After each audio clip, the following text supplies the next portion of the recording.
ಮಠಂತಬೆಟ್ಟು ಶ್ರೀ ಮಹಿಷಮರ್ದಿನಿ ದೇವಸ್ಥಾನದಲ್ಲಿ ಮುಂದಿನ ಏಪ್ರಿಲ್ ತಿಂಗಳ 21ರಿಂದ 26ನೇ ತಾರೀಕಿನವರೆಗೆ ಅಷ್ಟಬಂಧ ಬ್ರಹ್ಮಕಲಶೋತ್ಸವ ನಡೆಯಲಿದ್ದು, ಆ ಪ್ರಯುಕ್ತ ಜೀರ್ಣೋದ್ಧಾರ ಸಮಿತಿಯ ಗೌರವಾಧ್ಯಕ್ಷರು ಕೇಂದ್ರ ಸಚಿವರಾದ ಡಿವಿ ಸದಾನಂದಗೌಡರ ಸಾರಥ್ಯದಲ್ಲಿ ಜೀರ್ಣೋದ್ಧಾರ ಕೆಲಸ ಕಾರ್ಯದ ಕುರಿತು ಅವಲೋಕನಾ ಸಭೆಯು ದೇವಳದ ಚಿನ್ಮಯಿ ಸಭಾಂಗಣದಲ್ಲಿ ನಡೆಯಿತು. ದೇವಸ್ಥಾನದ ಜೀರ್ಣೋದ್ಧಾರ ಸಮಾಜವನ್ನು ಒಟ್ಟು ಮಾಡುವ ಕೆಲಸ, ಇಲ್ಲಿನ ಕಾರ್ಯಕರ್ತರು ಹಾಗೂ ಭಕ್ತಾದಿಗಳಿಂದ ದೇವಸ್ಥಾನದಲ್ಲಿ ನಡೆದಿರುವ ಕೆಲಸ ಕಾರ್ಯಗಳು ಶ್ಲಾಘನೀಯ. ಇಲ್ಲಿನ ಕಾಮಗಾರಿಗಳನ್ನು ವೀಕ್ಷಿಸುವಾಗ ಅದು ಗಮನಕ್ಕೆ ಬರುತ್ತದೆ ಎಂದು ಕೇಂದ್ರ ಸಚಿವ ಡಿವಿ ಸದಾನಂದಗೌಡ ಅವರು ಹೇಳಿದರು. ನಾನು ಗೌರವಾಧ್ಯಕ್ಷನ ನೆಲೆಯಲ್ಲಿ ಸಂಪೂರ್ಣ ಸಹಕಾರ ನೀಡಲು ಬದ್ಧ.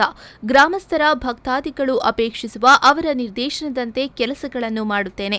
ನಿಮ್ಮ ಅವಶ್ಯಕತೆ ಅಗತ್ಯತೆಗಳನ್ನು ನನಗೆ ತಿಳಿಸಿ ಎಂದು ಅವರು ಹೇಳಿದರು.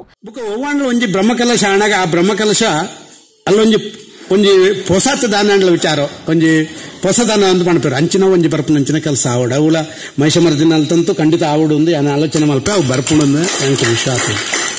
ದಿನ ಪೂರ ಪ್ಲಾನ್ ಆಫ್ ಆಕ್ಷನ್ ದಿನೋಡ್ ದಿನ ಬೋಡ್ತನ ಹೆಂಚಿನ ಪ್ಲಾನ್ ಆಫ್ ಆಕ್ಷನ್ ಉಂಡ ಇದು ಕುಲ್ಲತ್ತು ನಿಕ್ಲೆ ಮಲ್ಪಲೆ ನಿಕ್ಲೆಗೆ ಬೋಡ್ತನಂಚಿನ ಸಹಕಾರ ಕೊಲ್ಪನಂಚಿನ ಕೆಲಸ ಮಲ್ಪೆ ಈತ್ ನೆಟ್ಟು ನಮ್ಮ ನಿರೀಕ್ಷಿತ ಮತ್ತಡ್ತು ವೇಗೊಟ್ಟು ನಮ್ಮ ಕೆಲಸ ಆವಂತುಂಡು ಐಟದಾಲ ತೊಂದರೆಜ್ಜಿ ನಿರೀಕ್ಷಿತ ಮತ್ತಡ್ತು ವೇಗೊಟ್ಟು ಕೆಲಸ ಆವಂತುಂಡು. ಪ್ರಾಸ್ತಾವಿಕವಾಗಿ ಮಾತನಾಡಿದ ಬ್ರಹ್ಮಕಲಶೋತ್ಸವ ಹಾಗೂ ಜೀರ್ಣೋದ್ಧಾರ ಸಮಿತಿಯ ಅಧ್ಯಕ್ಷರಾಗಿರುವ ಅಶೋಕ್ ಕುಮಾರ್ ರೈ, ಶ್ರೀದೇವಿಯ ಬ್ರಹ್ಮಕಲಶೋತ್ಸವ ಹಾಗೂ ಜೀರ್ಣೋದ್ಧಾರ ಕಾರ್ಯಗಳು ವಿಭಿನ್ನವಾಗಿ ವಿಶಿಷ್ಟವಾಗಿ ನಡೆಯುತ್ತಿದೆ.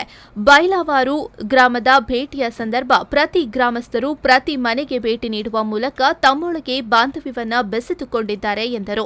ಪಂಡ ಸಾನ್ನಿಧ್ಯ 16 ವರ್ಷ ಕುಂಠಿತ ಒಂದು ಬರ್ಪುಂಡು ಐಕೆ ಮಾಡೋದೇ ಪುನರ್ ಪ್ರತಿಷ್ಠಾ ಬ್ರಹ್ಮಕಲಶ ನಿಖಿಲ ಮಲ್ಪೋಡು ನಿಖಿಲ ಊರ್ದಾಕ್ಲು ಮಾತ್ರ ತಂದೆ ಪಿತಾಯ್ದ ಊರ್ದಾಕ್ಲೆಲ್ಲ ಲೆತ್ತೊಂದು ಐದು ಪುರ್ಲೋಡು ಮಲ್ಪೋಡು ಮಲ್ಪಡ ವಿಚಾರ ಪ್ರಶ್ನೆ ತೆರೆದು ಬರ್ತೇನೆ. ಆ ಪ್ರಕಾರ ಇಂಕಲ ಧರ್ಮಸ್ಥಳ ವೀರೇಂದ್ರ ಹೆಗ್ಡೇರ್ ನಡೆಪೋಯು ಆರ್ಡಬೋದು ಆರ್ನ ಒಂಜಿ ಪಾತೆರಡು ಆರ್ನ ವಿಷಯನು ಪೂರ ಅಂಚಿನ ಕೆನ್ನಾಗ ಆರು ಬಂಡೇರು ನಿಖಿಲ ಊರುಡು ಮಾತ್ರ ಅತ್ತೆ ನಿಖಿಲ ಪಿದಾಯ್ ಫಸ್ಟ್ ನಿಖಿಲ ಊರ್ದಾಕ್ಲೇನು ಪೂರ ಭೇಟಿ ಮಲ್ಪೋಡು ಅಕ್ಲ ಪೂರ ಎಂಚೆಂಚಿನ ಸಹಾಯ ಮಲ್ಪದ ಪುನಃ ಇದು ವಾಗ್ದಾನ ದೈತೆ ನೋಡು. ಬ್ರಹ್ಮಕಲಶೋತ್ಸವ ಸಮಿತಿಯ ಕಾರ್ಯಾಧ್ಯಕ್ಷ ಸೀತಾರಾಮ ಶೆಟ್ಟಿ, ದೇವಸ್ಥಾನದ ಆಡಳಿತ ಮುಕ್ತೇಸರ ನಿರಂಜನ ರೈ ಮಠಂತಬೆಟ್ಟು, ಬ್ರಹ್ಮಕಲಶೋತ್ಸವ ಸಮಿತಿಯ ಪ್ರಧಾನ ಕಾರ್ಯದರ್ಶಿ ಜಯನಂದ ಕೋಡಿ, ಪ್ರಮುಖರಾದ ಧ್ಯಾನ್ ಕುಮಾರ್ ಬಿಳಿಯೂರು ಗುತ್ತು, ಅಪ್ಪಯ್ಯ ಮಣಿಯಾಣಿ, ಜೀವಂದರ್ ಜೈನ್, ಕರುಣಾಕರ ಸುವರ್ಣ, ಜಿಲ್ಲಾ ಪಂಚಾಯತ್ ಸದಸ್ಯೆ ಶಯನ ಜಯನಂದ ಹಾಗೂ ದೇವಸ್ಥಾನದ ಮಹಿಳಾ ಮಂಡಳಿಯ ಪದಾಧಿಕಾರಿಗಳು ಹಾಗೂ ಸದಸ್ಯರು, ಬ್ರಹ್ಮಕಲಶೋತ್ಸವದ ವಿವಿಧ ಉಪ ಸಮಿತಿಗಳ ಪದಾಧಿಕಾರಿಗಳು ಹಾಗೂ ಸದಸ್ಯರು ಉಪಸ್ಥಿತರಿದ್ದರು. ಅನೀಶ್ ವಿ4 ನ್ಯೂಸ್ 24/7 ಪುತ್ತೂರು.